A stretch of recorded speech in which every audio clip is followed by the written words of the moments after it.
আসসালামু আলাইকুম। ইসরায়েল কিন্তু ইরানের উপর আগামী ৪৮ ঘন্টা, কেউ কেউ বলছে ৭২ ঘন্টা, ৪৮ বা ৭২ ঘন্টার মধ্যে ইরানের উপর কিন্তু ডেডলি অ্যাটাক করবে। ঠিক আছে, ছোটোখাটো অ্যাটাক না, একদম ভীষণ ডেডলি অ্যাটাকের কিন্তু প্ল্যান তারা নিয়ে ফেলেছে অলরেডি। আর এটা আমি বলছি না, এটা কিন্তু বিশ্বের পুরো বিশ্বের কিন্তু ন্যাশনাল মিডিয়াগুলো এটাই বলছে। ঠিক আছে, ইন্টারন্যাশনাল মিডিয়া, শুধুমাত্র আমাদের ইন্ডিয়ান সাবকন্টিনেন্টের যে মিডিয়াগুলো আছে তারা বলছে না, পুরো বিশ্বের ইন্টারন্যাশনাল মিডিয়া কিন্তু বলছে। আমি কিছুক্ষণ আগে সিএনএন দেখছিলাম, তারপরে আমি স্কাই নিউজ দেখছিলাম, ফক্স নিউজ দেখছিলাম, সবাই কিন্তু এই টপিকটার উপরে এখন বড় বড় টক শো করছে। অনেক বড় বড় লম্বা লম্বা সেশন কিন্তু তারা এই টপিক নিয়েই করছে, ইসরায়েল এবং ইরানের এই কনফ্লিক্ট নিয়ে। তো এই বিষয়টা নিয়ে আজকে আমরা কথা বলবো। দেখো, আমি 5টা পয়েন্ট কিন্তু নোট করেছি। এই 5টা পয়েন্ট আমি তোমাদের সামনে ক্লিয়ার করে বলার চেষ্টা করব। আমাদের পুরো মিডিল ইস্টের যে এই কনফ্লিক্টটা বোঝার জন্য এই 5টা পয়েন্ট কিন্তু খুবই জরুরি। তো আমি তোমাদেরকে রিকোয়েস্ট করবো, অবশ্যই তোমরা ভিডিওটা শেষ পর্যন্ত দেখো। এই 5টা পয়েন্টের মধ্যে আমি কভার করার চেষ্টা করব যে যে ইরান যে এত বড় সাহস করে বুকের পাটা নিয়ে ইসরায়েলের মতো সুপার পাওয়ারকে চোখ দেখে তাদের উপরে এভাবে অ্যাটাক করেছে, কেউ কল্পনাই করতে পারেনি। পুরো বিশ্ব কিন্তু হতবাক হয়ে দেখছে যে ইরান কখন কখন লুকে লুকে এতটা মানে উন্নত হয়ে গেছে, তাদের কাছে এতটা উন্নত অস্ত্র চলে এসেছে যে আজ ডাইরেক্ট হিস্ট্রিতে প্রথম ডাইরেক্ট ইসরায়েলের উপর অ্যাটাক করে দিচ্ছে এভাবে। আর অ্যাটাক সেই মানের অ্যাটাক, হুতিজ তারপরে হিজবুল্লাহ বা হামাসের মতো ছোটোখাটো মিসাইল দিয়ে অ্যাটাক না, ঠিক আছে, ব্যালিস্টিক মিসাইল, ক্রুজ মিসাইল, তারপর তাদের তৈরি করা ড্রোন, একসাথে 300+, কেউ কেউ বলছে 350+, তোগুলো তাদের কিন্তু ballistic missile, cruise missile, drone এতগুলো একসাথে কিন্তু হামলা করেছে প্ল্যানিংয়ের মাধ্যমে। তো এই বিষয়গুলো নিয়ে কথা বলবো। তো প্রথম যে পয়েন্টটা নিয়ে আমরা কথা বলবো সেটা হচ্ছে, will Israel attack on Iran? Israel কি ইরানের উপর সত্যি সত্যি অ্যাটাক করবে? এর পসিবিলিটি কতটা রয়েছে এবং অ্যাটাকটা কি মানের করবে? ঠিক আছে, এই অ্যাটাকটা কি তারা ফুল স্কেলে করবে, নাকি তেলের যে তাদের রয়েছে, কারখানা রয়েছে, সেগুলোকে অ্যাটাক করবে, বা ইলেকট্রিক যে তাদের বেসগুলো রয়েছে সেগুলোকে অ্যাটাক করবে, নাকি এয়ারবেস অ্যাটাক করবে? তাদের হামলাটা কীরকম হবে এই বিষয়টা নিয়ে আমরা আলোচনা করব।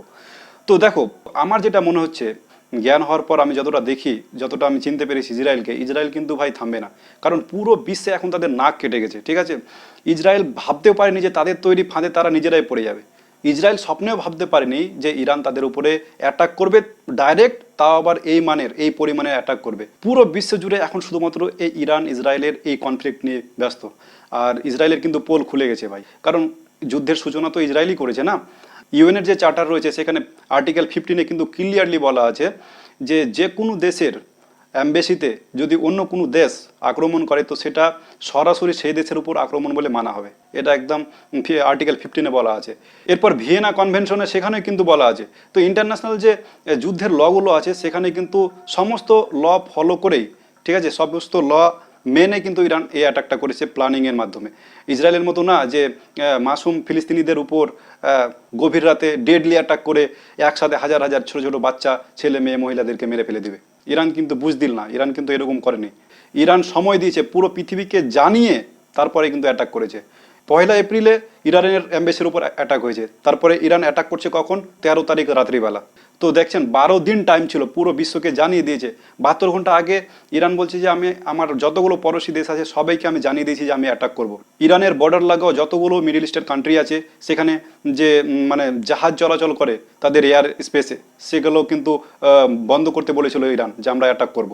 তো ইরাক যে এই অ্যাটাকটা করেছে এটা সম্পূর্ণ জানিয়ে করেছে। ঠিক আছে, আমেরিকাকেও জানিয়েছে। কিছুক্ষণ আগে একটা আর্টিকেল পড়ছিলাম, আর্টিকেলে দেখলাম যে ইরান নাকি টার্কির মাধ্যমে আমেরিকাকে জানিয়েছিল যে তারা অ্যাটাক করবে 72 ঘন্টা আগেই। তো যাই হোক, ইরান কিন্তু সম্পূর্ণ যুদ্ধের ল ফলো করেই কিন্তু এই অ্যাটাকটা করেছে। সিরিয়ার দামেস্কে তাদের যে অ্যাম্বাসি ছিল বা কনসুলেট ছিল, সেখানে অ্যাটাকের পর 12 দিন, 11-12 দিন সেই ইস্যু নিয়ে ইউএনএ কেউ কথা বলেনি। ঠিক আছে, ইউএনও কিন্তু এটার উপরে ইসরায়েলকে কিন্তু দোষ দেয়নি। তো ইরান কি করবে? ইরানকে তো তার সেলফ ডিফেন্স করতে হবে, এই জন্য কিন্তু ইরান এই অ্যাটাকটা করেছে। আর এই অ্যাটাক পুরো সারপ্রাইজ অ্যাটাক। আমেরিকাও ভাবেনি যে ইরান অ্যাটাক করবে, কিন্তু এই মানের অ্যাটাক করবে। গত 10-15 বছরে প্রথম ইসরায়েল কিন্তু ডাইরেক্ট ইসরায়েলের উপর অ্যাটাক করেছে। এর আগে পর্যন্ত ইরান শুধুমাত্র তাদের প্রক্সির মাধ্যমেই লড়াই করতো, ঠিক আছে, ইসরায়েলের সাথে, আমেরিকাদের সাথে। এই প্রথম ডাইরেক্ট অ্যাটাক করেছে, তা আবার পৃথিবীবাসীকে জানিয়ে। তো এই ইরানের অ্যাটাকে কিন্তু ইসরায়েলের নাক কেটে গেছে, ইসরায়েলের পোল খুলে গেছে পুরো বিশ্বের সামনে। এখন ইসরায়েল কি করবে সেটা ভেবে পাচ্ছে না। আমেরিকা বলে দিয়েছে, মানে অ্যাটাকের পরপরই বলে দিয়েছে যে ইসরায়েলের ডিফেন্সে ইসরায়েলকে বাঁচানোর জন্য আমেরিকা কাজ করেছে, কিন্তু ইসরায়েল যদি অ্যাটাক করে সে সম্পূর্ণ তার নিজ দায়িত্ব করবে, সেখানে কিন্তু আমেরিকা তাকে সাহায্য করবে না। এখন দেখা যাক, আমেরিকার উপরে তো আমাদের ভরসা নাই, আমেরিকা কি বলে কি করে, মানে কাউকে জানতে দেয় না। আর সব থেকে দোগলা ক্যারেক্টার তো পৃথিবীতে এই আমেরিকা আর ইসরায়েলই আছে দুজন, ঠিক আছে। তো শুধুমাত্র তো আমার মনে হচ্ছে ইসরায়েল অ্যাটাক করবে। আর এটা শুধু আমি বলছি না, বিভিন্ন বিশেষজ্ঞরা বলছে, পুরো ইন্টারন্যাশনাল মিডিয়ায় এটা নিয়ে আলোচনা হচ্ছে যে ইসরায়েল অ্যাটাক করবে। এখন দেখার বিষয় ইসরায়েলের অ্যাটাক কতটা ডেডলি হয়। ইসরায়েল যে ইরানের উপর অ্যাটাকটা করবে সেটা কি তাদের জনগণকে খুশি করার জন্য, নাকি ইসরায়েলের উপর ক্ষতি পৌঁছাতে আক্রমণ করবে, সেটা কিন্তু সামনে দেখতে পাবো আমরা। এবার আসি আমাদের দ্বিতীয় পয়েন্ট হচ্ছে how successful Iranian attack. Iran যে অ্যাটাকটা করেছে এই অ্যাটাকটা কতটা সাকসেসফুল। তো এটা আমাদেরকে দুটো পার্সপেক্টিভ থেকে দেখতে হবে। প্রথমটা হচ্ছে আমরা ইরানিয়ান সাইড থেকে দেখি। ইরান বলছে যে 50% আমাদের যে আমরা যে টার্গেট সেট করেছিলাম এখান থেকে আমরা 50% কিন্তু কামিয়াব হয়েছি। আমাদের যে মিসাইল ছিল সেগুলো 50% তাদের যে কোঅর্ডিনেটে তাদেরকে সেট করা হয়েছিল সেখানে অ্যাটাক করেছে। তো ইরান তো ডাইরেক্ট বলছে যে 50% আমরা কিন্তু কামিয়াব হয়েছি, আমাদের মিসাইল কিন্তু সঠিক জায়গায় আঘাত করেছে। এরপরে ইরানের সাইড থেকে যদি দেখি, তো ইরান কিন্তু এর আগে পর্যন্ত ইসরায়েলের উপর ডাইরেক্ট অ্যাটাক কোনোদিনই করেনি। কারণ 50টারও বেশি মুসলিম কান্ট্রি, বর্তমান সিচুয়েশন তোমরা জানো, কেউ ডাইরেক্ট আমেরিকা ইসরায়েলের সাথে পাঙ্গা নিতে পারবে না। একমাত্র কান্ট্রি, ইসলামিক একমাত্র কান্ট্রি যাদের কাছে পরমাণু নাই ভাই, পরমাণুর মতো শক্তি নাই, তারা ডাইরেক্টলি ইসরায়েল আমেরিকার সাথে যেভাবে টেক্কা নেবে, এটা তো বিশাল বড় মানে চিন্তার বিষয়। পুরো বিশ্ব তো হিলে গেছে এই অ্যাটাকের পর থেকে। তো এখানে কিন্তু 100% ইরানের জয় হয়েছে, কারণ ইরান এত বড়টা যে রিস্ক নিয়েছে, তাদের জনগণকে যে এত বড় রিস্কের উপর ফেলে বিশ্বের বর্তমান দুই সুপার পাওয়ারের উপর এভাবে অ্যাটাক করবে, এটা অনেক বড় জয় ইরানের জন্য, অনেক বড় জয়। আর এই অ্যাটাকের পর থেকে শুধুমাত্র ইরান না ভাই, পুরো উম্মতে মুসলমান কিন্তু এটার খুশি মানিয়েছে, ঠিক আছে। যেই গাজার লোকেরা গত 6 মাস ধরে প্রতিদিন প্রতিক্ষণ রাত দিন একরকম আতঙ্কের মধ্যে ছিল, তারাও কিন্তু সেদিন মানে কি বলবো, তারাও কিন্তু সেদিন খুশি মানিয়েছে, ঠিক আছে। তারপরে খুদ ইরানের মধ্যেই ইরানের যে জনগণ, তারাও কিন্তু লম্বা লম্বা লাইন দিয়ে রাত্রিবেলা তারাও কিন্তু অনেক বড় মিছিল করেছে এবং তারাও কিন্তু খুশি মানিয়েছে। আর ইরানের এই অ্যাটাকে বিভিন্ন মুসলিম কান্ট্রি কিন্তু এর খুশি মানিয়েছে। তো এদিক থেকে যদি বলা যায় ইরানের এই অ্যাটাক কিন্তু 100% সাকসেসফুল। আরেকটা দিক থেকে ইরানের এই অ্যাটাকটা সাকসেসফুল হয়েছে, সেটা হচ্ছে ইরান কিন্তু ইসরায়েলের কোনো সিভিলিয়ানের উপর ক্ষতি করেনি। যেটা আমরা বেশিরভাগ দেখি যে ইসরায়েল ডাইরেক্ট যখন কাউকে মারতে পারবে না, হামাসের যোদ্ধাদেরকে ডাইরেক্ট অ্যাটাক করতে পারে না, তো তার রাগ কিন্তু উঠাচ্ছে তাদের সাধারণ মানুষের কাছে, সাধারণ যাদের কাছে কোনো অস্ত্র নাই, যাদের পাথর ছাড়া কোনো অস্ত্র নাই, তাদের উপর বড় বড় মিসাইল মেরে, এরকম অস্ত্রহীন গাজার লোকেদের মেরে তারা কিন্তু ঠান্ডা হচ্ছে। কিন্তু ইরান এখানে সম্পূর্ণ উল্টা। ইরান যে মিসাইলগুলো ছেড়েছিল, ঠিক আছে, তারা যে কোঅর্ডিনেট সেট করেছিল, তারা যে ইসরায়েলের বিভিন্ন মিলিটারি বেসকে টার্গেট করেছিল, তারপরে ইসরায়েলের যে বিভিন্ন এয়ারপোর্টগুলো ছিল, ঠিক আছে, এয়ার স্পেস, সেখানে টার্গেট করেছিল। কি ইরান চাইলে তাদের সিভিলিয়ানের উপর বা তাদের বড় বড় যে বিল্ডিংগুলো যেগুলোতে লোক থাকছে গাজা লোকেদের মতো, সেখানে টার্গেট করতে পারতো না? ইরানের মিসাইল তো ইসরায়েলে গিয়ে পড়েছে। ইসরায়েল আর আমেরিকা যতই বলুক যে আমরা হাওয়াতেই কিন্তু মেরে উড়িয়ে দিয়েছি, আমরা ইন্টারসেপ্ট করে নিয়েছি, মাত্র 1% তাদের মিসাইল আমাদের মাটিতে এসে পড়েছে, যতই বলুক, তো ইরানের যটাই পড়ুক, একটাই যদি মিসাইল গিয়ে ইসরায়েলের মাটিতে গিয়ে পড়ে, সেই মিসাইলের কোঅর্ডিনেট যদি কোনো বসতিপূর্ণ এলাকায় থাকতো, সেখানে লোক যখন মারা যেত না গাজা লোকেদের মতো। কিন্তু ইরান এটা করেনি। ইরান এই অ্যাটাক শুধুমাত্র ইসরায়েলের মিলিটারি বেসকে টার্গেট করে করেছিল এবং তাদের যে এয়ার স্পেস সেগুলোকে টার্গেট করে করেছিল। তো এদিক থেকেও ইরান কিন্তু এই অ্যাটাকে সফল। এবার এই ইরানের অ্যাটাক নিয়ে আমরা আমেরিকা এবং ইসরায়েলের পার্সপেক্টিভ থেকে দেখব যে ইরানের এই অ্যাটাক কতটা সফল হয়েছে। দেখো, আমেরিকা এবং ইরান ক্লেম করছে যে তারা 99% মিসাইলকে তারা হাওয়াতে মেরে দিয়েছে, ঠিক আছে, ইন্টারসেপ্ট করে নিয়েছে। তাদের যে আয়রন ডোম রয়েছে ডিফেন্স সিস্টেম, তারপরে তাদের যে defence system arrow 3 America Israel দুজন মিলে বানিয়েছে, তারপরে তাদের ডেভিড সিলিং, এই ধরনের যে তাদের ডিফেন্স সিস্টেম ছিল, সেগুলো দিয়ে তারা বলছে 99% ইরানের আমরা মিসাইলকে ইন্টারসেপ্ট করেছি। কিন্তু অপরদিকে ইরান বলছে যে না, ইন্টারসেপ্ট তারা করেছে, কিন্তু 50% আমাদের মিসাইল ইসরায়েলে গিয়ে পড়েছে, আর আমরা ভিডিওতেও দেখতে পাচ্ছি। দেখো এখানে কি করেছে, দেখো ইসরায়েলের আমরা তো চালাকি আর মাক্কারি জানি। ইসরায়েল আগেই মনে হয় সিভিলিয়ানদেরকে বলে দিয়েছিল তাদের যে ইরানের যে অ্যাটাকের ভিডিও তারা করবে না এবং সোশ্যাল মিডিয়াতে ছাড়বে না। আর ইসরায়েলের যে সিকিউরিটি সিস্টেম আমরা সেটা জানি, হয়তো ভিডিও যদি আপলোড হয়ে থাকে 2-4টা, তারা সেটাকেও সোশ্যাল মিডিয়াতে ডিলিট করে দিয়েছে। কিছুক্ষণ আগে আমি একটা ভিডিও আপলোড করলাম, সেটা ভিডিও কিন্তু এরকম ফেস ক্যামেরা না, ঠিক আছে, নন ফেস একটা ভিডিও, 5 মিনিটের ভিডিওটা আপলোড করেছিলাম। সাথে সাথে আমার সেই ভিডিওটাকে ইউটিউবের পলিসি নাকি ভায়োলেশন করেছে, তার জন্য ভিডিওটাকে মানে ডিলিট করে দিল, ইউটিউব নিজে থেকে ডিলিট করে দিল। তো দেখতে পাচ্ছ তাদের সিকিউরিটি সিস্টেম, মানে পুরো বিশ্বে যে ইসরায়েলের নাক কেটেছে, এখন এ ধরনের ভিডিও কিন্তু তাদের আর সহ্য হচ্ছে না। আমি নাকি সেখানে মিস ইনফরমেশন ছাড়িয়েছি। তো যাই হোক, এখন ওদের হাতে সব কিছু ওরা করছে। তো যদি সামান্য আমাদের এই ভিডিওগুলোকে তারা টেক ডাউন করতে পারে, তাহলে তাদের সিকিউরিটি লেভেলটা তোমরা জানো। তো আমার মনে হচ্ছে যে যে তাদের সিভিলিয়ানদের কিন্তু তারা ভিডিও করতে দেয়নি। আর যদিও তারা ভিডিও করে সোশ্যাল মিডিয়াতে আপলোড করেছে, সেগুলোকে তারা কিন্তু ডিলিট করে দিয়েছে, সেগুলো সোশ্যাল মিডিয়াতে রাখেনি। তো মানুষ আমরা কিভাবে দেখবো যে কতগুলো মিসাইল সেখানে পড়েছে? 2-4টা ক্লিপ আমরা এমন দেখতে পেলাম যেখানে মনে হয় যে পড়োশি যে দেশগুলো রয়েছে, হতে পারে গাজা বা ফিলিস্তিন, তারা মনে হয় রেকর্ড করেছে ফোনে, এবং সেখানে ক্লিয়ারলি দেখা যাচ্ছে যে ইরানের সেই মিসাইল কিন্তু ডাইরেক্ট অ্যাটাক করেছে, ঠিক আছে। আর অ্যাটাক মানে কি, পড়তে পড়তে যে আগুনের গোলা, রাত্রিবেলা যেহেতু অ্যাটাক, তো আগুনের গোলাতে দেখা যাচ্ছে, আওয়াজ শোনা যাচ্ছে, তো হিট যে করেছে সেটা তো আমরা সেখান থেকে দেখতে পাচ্ছি। তো এখান থেকে বোঝা যাচ্ছে যে অ্যাটাক তো হয়েছে, কিন্তু ইসরায়েল সেই সমস্ত ভিডিওকে সোশ্যাল মিডিয়াতে আপলোড হতে দেয়নি। যদিও আপলোড হয়েছে, সেগুলোকে ডিলিট করে দিয়েছে। এখন এই অ্যাটাক সম্বন্ধে সঠিক ইনফরমেশন কে দিতে পারবে ভাই? যে অ্যাটাক করেছে ইরান, যে টার্গেট তারা হিট করেছে সেখানে হিট হয়েছে কিনা সেটা বলতে পারবে, কারণ তাদের সেই মিসাইলে কোঅর্ডিনেট লাগার আছে, তাদের যে সিস্টেম আছে সেখান থেকে তারা বলতে পারবে। আর বাকি ইসরায়েল তো আমাদের সামনে নিয়ে আসবে না এগুলো জিনিস, তো ইরানই বলতে পারবে। তো ইরান ক্লেম করছে যে 50% আমাদের মিসাইল সঠিক জায়গায় হিট করেছে। তো আমেরিকা এবং ইসরায়েলের পার্সপেক্টিভ থেকেও বোঝা যাচ্ছে যে ইরানের এই অ্যাটাক কিন্তু সাকসেসফুল হয়েছে। এবার অনেকে আমেরিকা এবং ইসরায়েলের যে সোশ্যাল মিডিয়াতে যে তারা পোস্টগুলো করছে, বিশেষ করে টুইটারে, তাদের যে ডিফেন্সের টুইটার পেজ আছে সেখানে যে বলছে তারা, এখন আমার মতো অনেকে বলছে যে ভাই, ইসরায়েল এবং আমেরিকা তো ডাইরেক্ট ক্লেম করছে যে 99% মিসাইল তারা ইন্টারসেপ্ট করে নিয়েছে আকাশে, মাত্র 1% মিসাইল ইসরায়েলের মাটিতে পড়েছে। তো যদি সত্যি এরকম হয়, তাহলে ইরানের তো এতগুলো মিসাইল লঞ্চ করে, ড্রোনই করে কোনো তো লাভই হলো না, ঠিক আছে, কারণ সেখানে তো ক্ষতি করতেই পারলো না, তো হামলা করে লাভ কী হলো? তো এখানে আমি তোমাদেরকে বলছি, দেখো ভাই, হামলাটা সব কিছু না।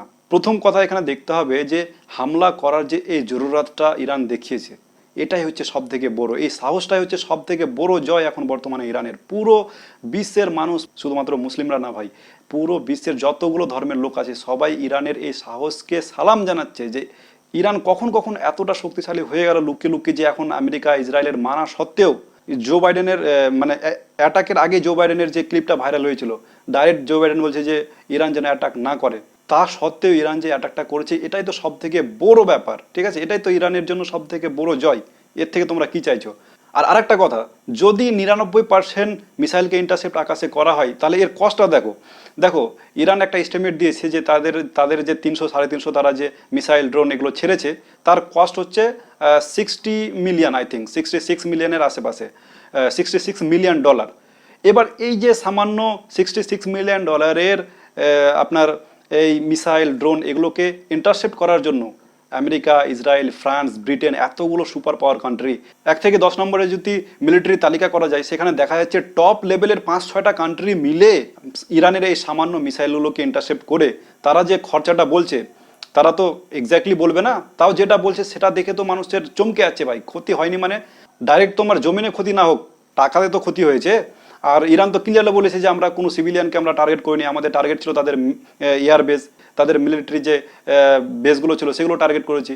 তো এখানে তো ক্ষতির কথাই আসে না। তো আমেরিকা, ইসরায়েল এবং বাকি যে তাদের অ্যালায়েন্স ছিল, তারা যে ডিফেন্সে খরচা একটা এস্টিমেট করেছে, তারা সেটা বলছে যে $1.3 বিলিয়ন। $1.3 বিলিয়ন এখানে নাই ভাই। মাত্র $60 মিলিয়ন মিসাইল ড্রোনকে ইন্টারসেপ্ট করার জন্য $1.3 বিলিয়ন খরচা করেছে তারা, ঠিক আছে।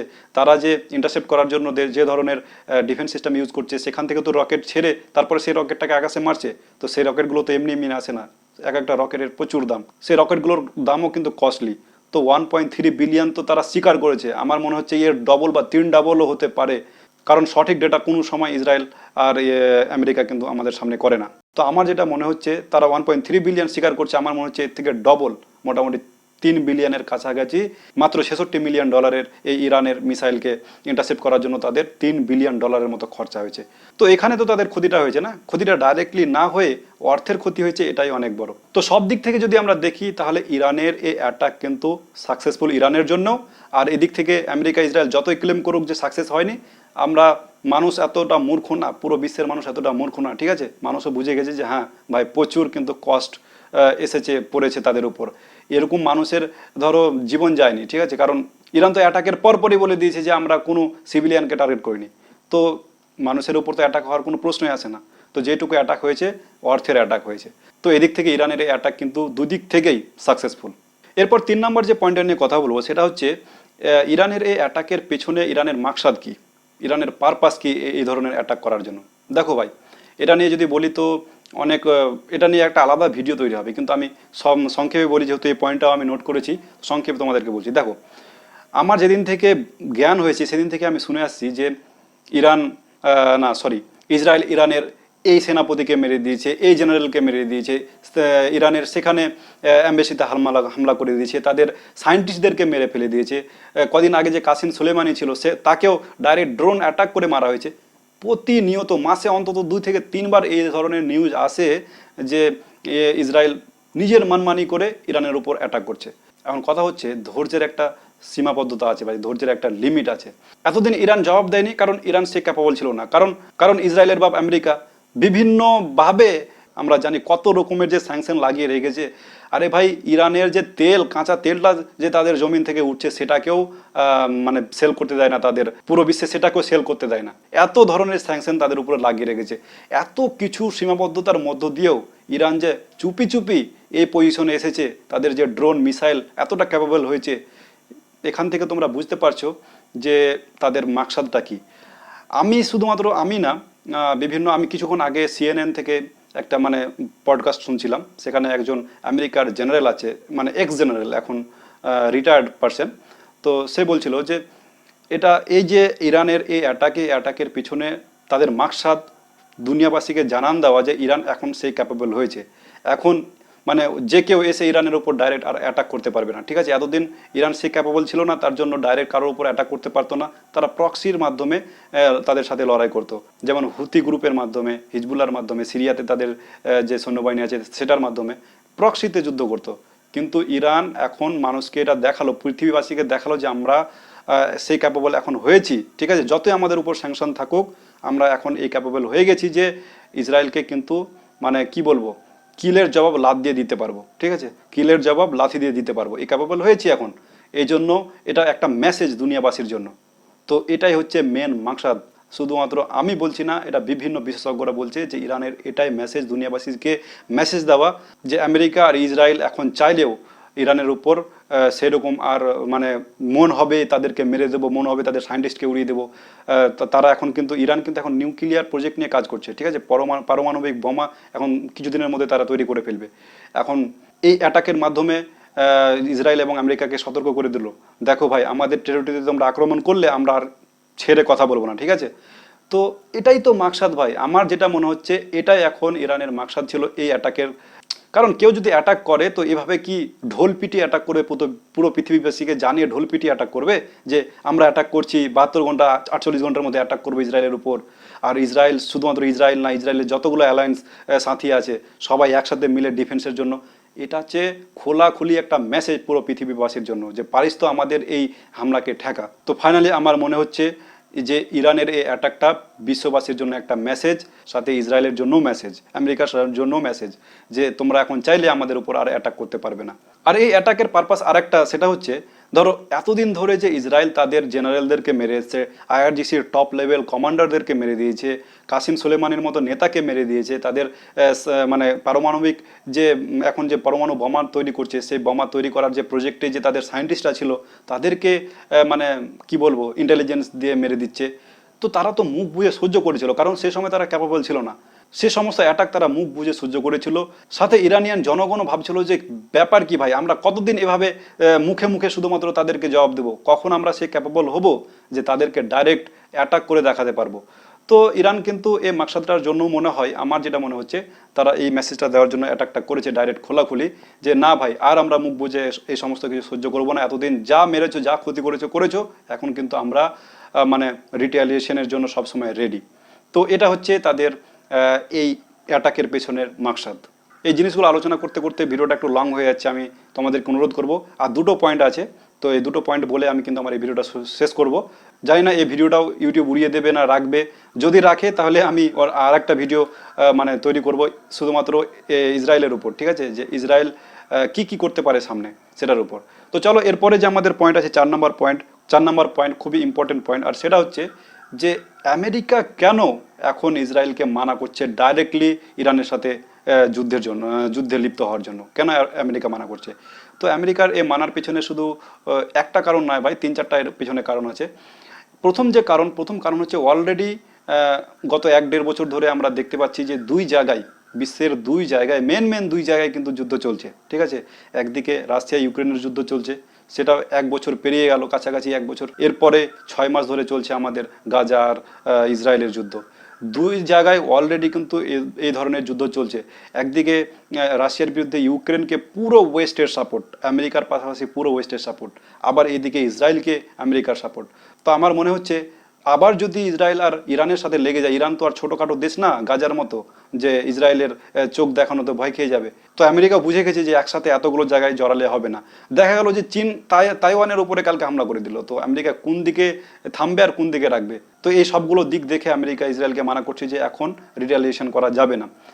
এরপরে আরেকটা কারণ হচ্ছে জো বাইডেনের কিছুদিন পরে কিন্তু ইলেকশন আছে, আর আমরা দেখে আসি গত বছর ধরে যে শুধুমাত্র আমেরিকা না পুরো বিশ্ব জুড়ে কিন্তু বাইডেনকে নিয়ে মানুষের মনে নেগেটিভ থটের কিন্তু জন্ম হয়েছে, ঠিক আছে। কারণ ফিলিস্তিনে গাজাতে কীভাবে ছোট ছোট বাচ্চাগুলোকে মারছে ইসরায়েল, আর তার হাতিয়ার দিচ্ছে কে? ডাইরেক্ট জো বাইডেন সরকার। টাকা দিচ্ছে, বিভিন্ন ধরনের অস্ত্র দিচ্ছে ইসরায়েলকে ছোট ছোট বাচ্চাগুলোকে মারার জন্য। এখান থেকে পুরো বিশ্বের কাছে কিন্তু অলরেডি মেসেজ চলে গেছে যে কে কাকে সাহায্য করছে। এরপরে ইউক্রেন রাশিয়াতে কিভাবে ওখানে জড়ে আছে। তো এত কিছু দেখে শুধুমাত্র আমেরিকাতে না পুরো বিশ্ব জুড়ে জো বাইডেনকে নিয়ে একটা কিন্তু নেগেটিভ থটের মানুষের জন্ম হয়েছে। এখন এই মুহূর্তে যদি আবার জো বাইডেন এভাবে ইরানের পিছনে পড়ে যায়, তাহলে আমার মনে হচ্ছে যে আবার ডোনাল্ড ট্রাম্প কিন্তু ফিরে চলে আসবে, জো বাইডেন আবার হেরে যেতেও পারে। তো এটাও একটা ভয় আছে, এই ভয়ে জো বাইডেন মানা করছে যে এখন ডাইরেক্ট ইরানের সাথে কোনো রকম যুদ্ধে জড়ানো যাবে না। এরপর আরেকটা কারণ, ইরানের যে অবস্থান, ঠিক আছে, পৃথিবীর ম্যাপে, ওয়ার্ল্ডের ম্যাপে ইরানের যে অবস্থান, সেই জায়গাটা কিন্তু খুবই গুরুত্বপূর্ণ জায়গা ওয়ার্ল্ড ইকোনমির জন্য। কারণ ইরান শুধুমাত্র ইরান না, মিডল ইস্টের সেই জায়গাটা থেকেই মানে 60%, 60-70% তেল কিন্তু সেখান থেকে পুরো বিশ্বে রপ্তানি হচ্ছে। তো গ্লোবাল মার্কেটে কিন্তু আগুন লেগে যাবে যদি এই জায়গাটা কোনো রকম ডিস্টার্ব হয়। এই ইরান যে অ্যাটাক করেছে, কালকেই তো অ্যাটাক করেছে, কালকেই অ্যাটাকের পর দেখলাম যে ক্রিপ্টোকারেন্সিতে বিটকয়েন 10% থেকে 12% নেমে গেছে। পুরো ওয়ার্ল্ডের যে স্টক মার্কেট সেখানে কিন্তু 8-10% নিচে চলে এসছে। তারপরে আমাদের ইন্ডিয়ান যে স্টক মার্কেট সেখানেও দেখলাম যে 5% না 6% নিচে নেমে এসে। আর কাঁচা অয়েল মানে তেলের দাম এখন ব্যারেল প্রতি, কিছুক্ষণ আগেই আমি নিউজটা দেখলাম যে ব্যারেল প্রতি $90 পর্যন্ত পৌঁছে গেছে। তো ভাবতে পারছো সামান্য একটা অ্যাটাকের জন্য এত কিছু মানে নেগেটিভ ইফেক্ট পড়ছে পুরো বিশ্ববাজারে। তো সেখানে যদি ফুল স্কেল যুদ্ধ হয়ে যায় ইরান ইসরায়েলের মধ্যে, তাহলে ভেবে দেখো ওয়ার্ল্ড ইকোনমি কোথায় যাবে। তো এটাও একটা বড় কারণ আমেরিকা ইসরায়েলকে মানা করছে যে এখন ডাইরেক্টলি ইরানের সাথে যুদ্ধে আর জড়ানো যাবে না, অলরেডি দুই জায়গায় যুদ্ধ চলছে। এছাড়া আরও ছোটো ছোটো কয়েকটা কারণ আছে, সেগুলো নিয়ে আমি অন্য কোনো দিন আলোচনা করব। তো মেন তিনটা আমি বললাম। 1 নম্বরে হচ্ছে অলরেডি বিভিন্ন জায়গায় যুদ্ধ চলছে, তার সাথে জো বাইডেনের সামনে ইলেকশন, এরপরে বিশ্ববাজারে কিন্তু মন্দা পড়ে যাবে যদি এ ধরনের যুদ্ধ মিডল ইস্টে শুরু হয়। কারণ মিডল ইস্ট হচ্ছে তেলের ভান্ডার, আর তেল ছাড়া ভাই কারখানা থেকে শুরু করে সব ঠাপ হয়ে যাবে, তেল ছাড়া চলবে না। তো এই জন্য মনে হয়, আমার যেটা মনে হচ্ছে, আর বিভিন্ন যে অ্যানালিস্টরা রয়েছে, বিশেষজ্ঞরা রয়েছে, তারা কিন্তু এই পয়েন্টগুলো হাইলাইট করছে যে বর্তমানে কিন্তু এখন বিশ্ববাসী কিন্তু লার্জ স্কেলের যুদ্ধকে আর ঝেলতে পারবে না এখন, ঠিক আছে। অলরেডি দু জায়গায় ক্রাইসিস চলছে না, যদি আবার যুদ্ধ শুরু হয়ে যায় তাহলে কিন্তু বিশ্ব মার্কেটে ক্রাইসিস নেমে আসবে, আর এই ক্রাইসিসে দেখা গেল থার্ড ওয়ার্ল্ড ওয়ারের শুরু হয়ে যাবে। তো এইসব কারণের জন্য আমেরিকা কিন্তু ইসরায়েলকে এখন মানে ডাইরেক্টলি ইরানের সাথে যুদ্ধে লিপ্ত হওয়ার জন্য মানা করছে। কিন্তু আমার মনে হয় না যে ইসরায়েল বিনা অ্যাটাকে থামবে, কারণ ইসরায়েলকে আমরা হারে চিনি, ঠিক আছে। ইসরায়েলের নাক কেটে গেছে পুরো বিশ্ব জুড়ে। ইসরায়েলের নিজের লোকেরা এখন, ইহুদিরা নিজেরাই কিন্তু নেতানিয়াহুকে এখন গড়াচ্ছে ভালো করেই। নেতানিয়াহুর কাছে এখন কোনো আর অপশনই নাই ইরানের উপর অ্যাটাক করা ছাড়া। কারণ একদিকে আজ পর্যন্ত 6 মাস ধরে যুদ্ধ চলছে, আজ পর্যন্ত গাজার যে যোদ্ধারা তাদেরকে খুঁজে পাচ্ছে না, ঠিক আছে। শুধুমাত্র সিভিলিয়ানদেরকে মেরে সেখান থেকে তারা শক পূরণ করছে, কিন্তু 6 মাস ধরে যুদ্ধে গাজার যোদ্ধাদের কিছু করতে পারছে না। সেখানে তো তারা বেজ্জত হয়েছে, সাথে ইরান এত বড় হামলা করে দিয়েছে। এখন মানে ইসরায়েলের কাছে কোনো অপশনই নাই ইরানের উপর হামলা করা ছাড়া। এখন সেই হামলাটা দেখা যাক, হামলাটা কীরকম করে। আমার যেটা পার্সোনালি মনে হচ্ছে, আমার মনে হচ্ছে ইরান যেরকম হামলা করলো, মানে অল্প স্বল্প ক্ষতির মধ্যে রেখে দিল অর্থের ক্ষতি, আমার মনে হচ্ছে সেম ক্ষতি মানে সেম হামলাটা কিন্তু ইসরায়েলও করবে, যেন অর্থের মধ্যে সীমাবদ্ধ থাকে এই ক্ষতিটা। আর লার্জ স্কেলে যদি ইরানের ক্ষতি করে তো ডাইরেক্টলি তো খোমাইনি বলে দিয়েছে, ঠিক আছে। ইরানিয়ান যে জেনারেল তারা তো বলে দিয়েছে, আইএসএস এর কমান্ডার, কিছুক্ষণ আমি একটা রিপোর্ট দেখলাম, ডাইরেক্টলি বলে দিয়েছে যে এই অ্যাটাক তো শুধুমাত্র ট্রেলার ছিল। ইসরায়েল যদি ভুল করে আমাদের যে কোনো জায়গায়, শুধু সেটা ডাইরেক্ট ইরানের উপর না, ইরানের যদি অন্য কোনো অ্যাম্বাসিকে টার্গেট করে বা অন্য কোথাও যদি টার্গেট করে, তাহলে কিন্তু এই যে অ্যাটাক করেছে এই অ্যাটাকের থেকে 10 গুণ বেশি শক্তিশালী অ্যাটাক কিন্তু ইরান করে দেবে। তো ইরানের তো এখন ইরান যেটা বলছে সেটা তো করে দেখাচ্ছে। তো যদি এরকম হয় তাহলে কিন্তু অনেক বড় মানে মিডল ইস্টে কিন্তু কনফ্লিক্ট শুরু হয়ে যাবে, জায়গাটা ডিস্টারবেন্স হয়ে যাবে। এবার লাস্ট পয়েন্ট আমি অলরেডি তোমাদেরকে বলে দিলাম, যদি ইসরায়েল অ্যাটাক করে দেয়, ঠিক আছে, কারণ আমি তো বললাম তাদের কাছে কোনো চারা নেই এখন অ্যাটাক করা ছাড়া। পুরো বিশ্ব মিডিয়া জুড়ে তাদের এখন চলছে হাই হাই, ঠিক আছে, ইসরায়েলকে ঘেটে রেখে দিচ্ছে। শুধুমাত্র আমাদের এই এশিয়ার লোকেরা না ভাই, আমি ইউরোপের লোকদেরকেও দেখলাম, ঠিক আছে, ইউরোপের বিভিন্ন বড় বড় ইউটিউব চ্যানেল থেকে দেখলাম, তারাও যাদের মধ্যে জার্নালিজমের 1%, 5%ও সততা বেঁচে আছে না, তারাও কিন্তু এখন ইসরায়েলের নিন্দা করছে আর ইরানের নাম করছে, যে ইরান এত বড় একটা মানে কি বলবো ম্যাসিভ একটা অ্যাটাক না করেও জিতে গেছে, এমন কথা কিন্তু এখন বলছে ইউরোপের জার্নালিস্টরা। আমি কিছুক্ষণ আগেই কিন্তু এই পডকাস্টটা দেখছিলাম, তারপরে এই ভিডিও শ্যুট করতে আসলাম। তো ইসরায়েল এখন অ্যাটাক করবে। এখন কথা হচ্ছে ইসরায়েল যদি অ্যাটাক করে দেয়, সেটা লার্জ স্কেলে করুক আর ছোট স্কেলে করুক, তারপরে যে ইরানের রিটালিয়েশন আবার সেটা দেখার বিষয়, ঠিক আছে। ইরান কিন্তু যেটা ওয়াদা করেছে আমার মনে হয় ইরান কিন্তু সেটা কমপ্লিট করবে। কারণ দেখো ভাই, ইরান যে অ্যাটাক করেছে, আমি আগেই বললাম, প্রথমেই বলেছি, ইরান কিন্তু একটাও ইন্টারন্যাশনাল লকে ভায়োলেট করেনি, ঠিক আছে। 13 দিন তাদের উপরে অ্যাটাক হওয়ার 12-13 দিন কিন্তু ইউএনের উপর দেখলো যে ইউএন কি ব্যবস্থা নিচ্ছে ইসরায়েলের বিরুদ্ধে। যখন দেখলো যে কোনো ব্যবস্থা নিচ্ছে না, পুরো বিশ্বের মিডিয়া সব চুপ, তখন কিন্তু বাধ্য হয়ে ইরান কিন্তু ইসরায়েলের উপরে এই অ্যাটাকটা করেছে। তা আবার সম্পূর্ণ ল ফলো করে, কোনো রকম সিভিলিয়ানসকে টার্গেট করা হয়নি, সম্পূর্ণ আইনকে ফলো করে, যুদ্ধের নীতি ফলো করে কিন্তু এই ধরনের অ্যাটাক করেছে। এখন যদি ইসরায়েল আবার অ্যাটাক করে, তারপরে ইরানের যে অ্যাটাক, সেটা কিন্তু আমার মনে হচ্ছে আমেরিকাও কিন্তু পিছনে সরে গেল। এখন ডিফেন্সে তো আমেরিকা আসবেই, কিন্তু আমেরিকা ডাইরেক্ট অ্যাটাকে যোগ দেবে কিনা এটা দেখার বিষয় হবে সামনেগুলো। আমার যেটা মনে হচ্ছে যে মানে অনেক লার্জ স্কেলে কিন্তু এই কনফ্লিক্টটা ছড়িয়ে যাবে যদি ইসরায়েল অ্যাটাক করে। দেখা গেল যে ইরানের যে এখন অনেকে বলছে ইরানের ভাই ডিফেন্স সিস্টেম নাই, কে বলছে ইরানের ডিফেন্স সিস্টেম নাই? ইরানের কাছে ডিফেন্স সিস্টেম রাশিয়ার আছে 400 S-400, তারপরে ইরানের নিজস্ব তৈরি করা তাদের ডিফেন্স সিস্টেম আছে, কে বলছে ডিফেন্স সিস্টেম নাই? কেউ মিসাইল দিয়ে অ্যাটাক করবে আর সেটাকে রুখার মতো তাদের টেকনোলজি থাকবে না, এটা তো হয় না। ধরো এরা যতটা ইন্টারসেপ্ট করেছে তাদের থেকে কম তারা ইন্টারসেপ্ট করতে পারবে ইরানিয়ান যে মিলিটারিরা, কিন্তু তাদের কাছেও আছে, লার্জ স্কেলের না হলেও তাদের কাছে আছে, এনাফ আছে, ঠিক আছে। সামান্য এই 300-400 মিসাইলকে ইন্টারসেপ্ট করার জন্য দেখলে একটা কান্ট্রি না, শুধুমাত্র ইসরায়েল হলে তো কোনো মতে তাদের আয়রন ডোম তো ফেল। আমরা প্রথম থেকে দেখে আসি, সামান্য গাজার যোদ্ধাদের যে ছোট ছোট মিসাইল, সেগুলোকে তো তারা ঠিকমতো আটকাতে পারছিল না। তো এটা তো ব্যালিস্টিক মিসাইল আর ক্রুজ মিসাইলের ব্যাপার। ক্রুজ মিসাইল কতটা স্পিডে যায় তোমরা জানো, ব্যালিস্টিক মিসাইল, হাইপারসোনিক মিসাইল, এই 6-7টা মিসাইলের কথা যে বলছে, এগুলো সবগুলো কিন্তু ব্যালিস্টিক মিসাইল ছিল। সেই মিসাইলগুলো, একটা মিসাইলকে কিন্তু আমেরিকা ডাইরেক্ট বলছে, আমেরিকা যে একটা মিসাইলকে, ব্যালিস্টিক মিসাইল যে হাইপারসোনিক মিসাইলগুলো ছিল, সেগুলোকে একটাও কিন্তু তারা ইন্টারসেপ্ট করতে পারেনি। সেই 7টা মিসাইলের কথা বলছে, 7টা মিসাইলই কিন্তু অ্যাটাক করেছে ইসরায়েলের মাটিতে গিয়ে। এখন ইসরায়েল যদি ধরো দেখা গেল যে 100 ব্যালিস্টিক মিসাইল ছেড়ে দিল, 300 ক্রুজ মিসাইল ছেড়ে দিল, 1000 ড্রোন ছেড়ে দিল, তখন কি করবে? তখন কি করবে? এতগুলো কান্ট্রি হলেও এখন যদি তারা বলছে 1%, তো এই 1% যদি 10% হয়ে যায়, আর টার্গেট যদি তাদের মেন বেসকে করে, ইসরায়েলের যত রকমের অ্যাডমিনিস্ট্রেটিভ বিল্ডিং আছে সেগুলোর উপরে যদি অ্যাটাক করে, তাহলে কতদূর কি হতে পারে একবার ভেবে দেখো, ঠিক আছে। এটা তো বাস ট্রেলার ছিল ইরানের জাস্ট। তো আমার মনে হচ্ছে যদি ইসরায়েল না থামে, তাহলে কিন্তু এই যুদ্ধ পুরো মিডল ইস্ট কেন, পুরো বিশ্বে ছড়িয়ে পড়বে। দেখা হলো আমেরিকা জোর জবরদস্তি ইসরায়েলের সাথের জন্য চলে আসলো। আর আমেরিকা যদি চলে আসে, তো আমেরিকা একা আসবে না ভাই, আমেরিকা তার পুরো G7 অ্যালায়েন্সকে সাথে নিয়ে আসবে। এবার ওদিক থেকে যখন তাদের অ্যালায়েন্স আসবে, এদিক থেকে ইরান তো আর একাই নাই। অনেকে ভাবছে যে ইরান ডাইরেক্ট একাই করেছে, না ভাই, অ্যালাইস কিন্তু সব দিকেই আছে, ঠিক আছে। এখন খুলে আসছে না, যদি ওদিক থেকে চলে আসে, তখন দেখা গেলো এদিকে রাশিয়াও চলে আসলো, রাশিয়ার সাথে ইরানের ভালো সম্পর্ক রয়েছে। সাথে দেখা গেলো চায়না তো এখন ইকোনমির হাব পুরো পৃথিবীতে, আমেরিকাকেও তো ক্রস করে দিয়েছে, ঠিক আছে। তো চায়না তো এখন সবার বাপ। তো দেখালো চায়না ইরানকে সাপোর্ট করে দিল। যখন ইরানকে রাশিয়া আর চায়নার মতো অমুসলিম কান্ট্রি সাপোর্ট করবে, তো দেখা হলো যে আমাদের এই গাদ্দার মুসলিম কান্ট্রিগুলো আস্তে আস্তে ইরানের দিকে ছাড়তে থাকবে।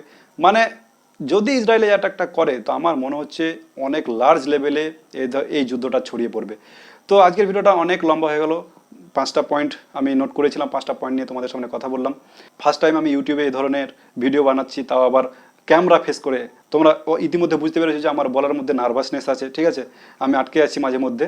তো যাই হোক, যে আটকে যাওয়ার যে পার্টগুলো সেগুলো আমি কাট করে দেবো, কিন্তু নার্ভাসনেসটা আমার মধ্যে বুঝতে পারছো। ফার্স্ট টাইম আমি ইউটিউবে ওয়ান ক্যামেরায় তোমাদের সামনে আসলাম। এর আগে যে ভিডিওটা আমি বানিয়েছিলাম সেটা ওয়ান ক্যামেরায় ছিল না, 5 মিনিটের ভিডিওটা বানিয়েছিলাম, ইউটিউব কিন্তু অলরেডি উড়িয়ে দিয়েছে। জানি না এই ভিডিওটা থাকবে কি না, আমি চেষ্টা করব, যদি এই ভিডিওটা রাখে তারপরে আমি নেক্সট ভিডিও বানাবো, না হলে এখান থেকে টাটা বাই বাই, ঠিক আছে। কারণ আমার ইউটিউব সম্বন্ধে এখন নলেজ নাই ভাই, যে কী ধরনের ভিডিও কীভাবে বানালে থাকবে, কীভাবে থাকবে না। বাস এটা ট্রাই করলাম তোমাদের সামনে এই জিও পলিটিক্যাল সিস্টেমটা এখন রাখার জন্য 5টা পয়েন্ট নিয়ে আলোচনা করলাম। তো ভিডিওটা অনেক লম্বা হয়ে গেল, তো দেখা যাক ইউটিউব ভিডিও রাখে কিনা। যদি রাখে তাহলে আমি তোমাদেরকে কথা দিচ্ছি, নেক্সট কিন্তু খুব ইন্টারেস্টিং একটা টপিকের উপর কথা মানে আমরা কথা বলবো, সেটা হচ্ছে ইসরায়েলের মিলিটারি প্ল্যান নিয়ে। যদি ইসরায়েল অ্যাটাক করে তাহলে তারা ইরানের কি কি জিনিসকে টার্গেট করতে পারে, এবং তারা যে অ্যাটাক করবে তাদের কি কি অস্ত্র ইউজ করতে পারে, ফাইটার জেট ইউজ করবে না ডাইরেক্ট মিসাইল দিয়ে ড্রোন দিয়ে ইরানের মতো করবে, কি কি করবে, এটা নিয়েও আমরা কথা বলবো, ঠিক আছে। তো এই ভিডিওটা এখানে শেষ করছি। আসসালামু আলাইকুম।